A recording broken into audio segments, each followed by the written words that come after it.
Okay, we're back with another video. It's late August 2025, and I just wanted to say thank you very much to my son for coming over the last couple of days and spending God knows how many hours hitting this car with nylon and fibre wheels and what have you. You know, getting all the old paint, using wire brush wheels and different. Well, that was a lot longer, it's a lot smaller now, but you know, getting into all the jams and getting all the paint out, getting into all the channels, getting it all back to bare steel. I mean, it's all pretty good, Nick.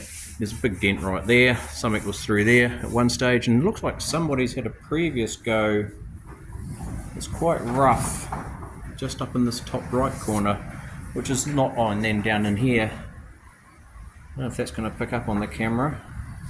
It's like sanding or file marks. So someone would say something must have hit in this corner and someone's tried to push it back out and they've just filed it.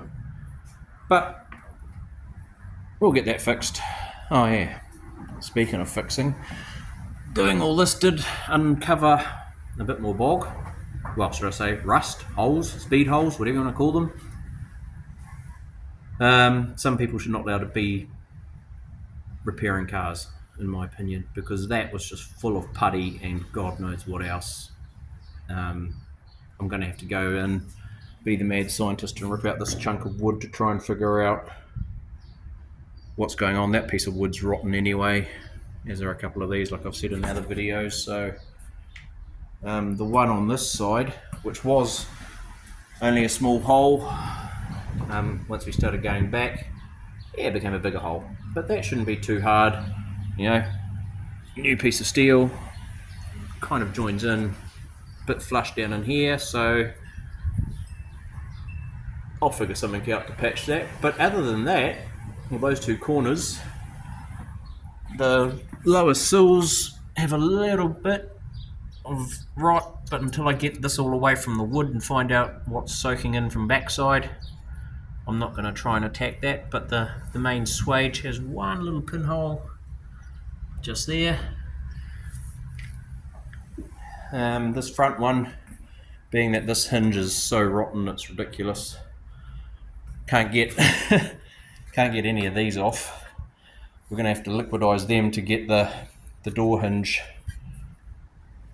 off what remains of my left front A-pillar, and because of that, yeah, whatever was in here, oh yeah, the piece of wood that ran through there was non-existent. It actually finally fell out, so that piece of wood there does not exist on this side, so it's all held together by strops and some reinforcing.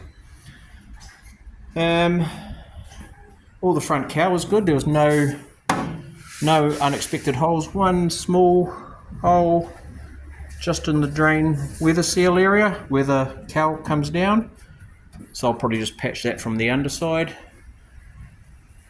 But the rest of it was actually pretty damn tidy. Oh, except for, and I haven't looked at this yet because I'm probably too scared to be honest, someone's lovely frickin' repair with screws.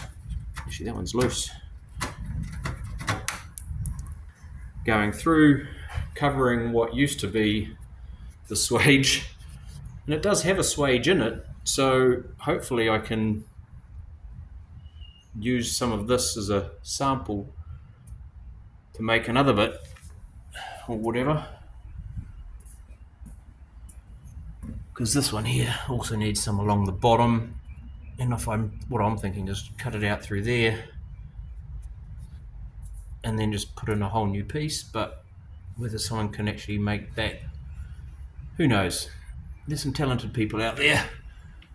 There's a guy in Papakura that's actually making some new bits that run along here, those metal strips. My ones were absolutely shagged from years of sitting around, and yeah, so he's making me up some new ones of those. So I'll take him the car once I've got it brunoxed, and he can not weld them all in place at this stage, but at least we can check the fitment of what he's doing.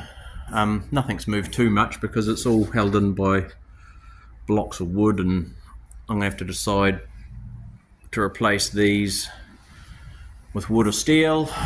My problem that I'm coming up with at the moment is in New Zealand we need to put seatbelts in when we do anything to our modified vehicles, and to get an upper seat mount anchorage in here, I don't know how you're going to put a boot plate onto a wooden frame, because you have to have like a boot plate of XYZ size held in by 4 Montel rivets, which is like a steel rivet, into a steel panel. Well, that's wood. I don't know quite what we're meant to do there, whether I just have to go to lap belts only. So I'm going to have to talk to them and find out what we do before I get too carried away with the inside.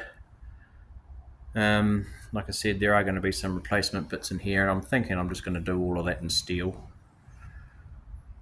because it would just be easier. But yeah, I haven't forgotten about the chassis either. Chassis sitting over here.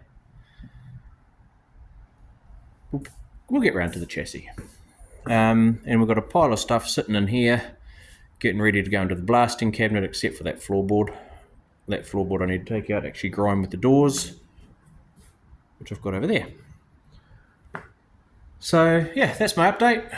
Got a bare steel body, and now to start getting the top bits sorted. And I decided that I'm going to go with a rag top center. I think they're called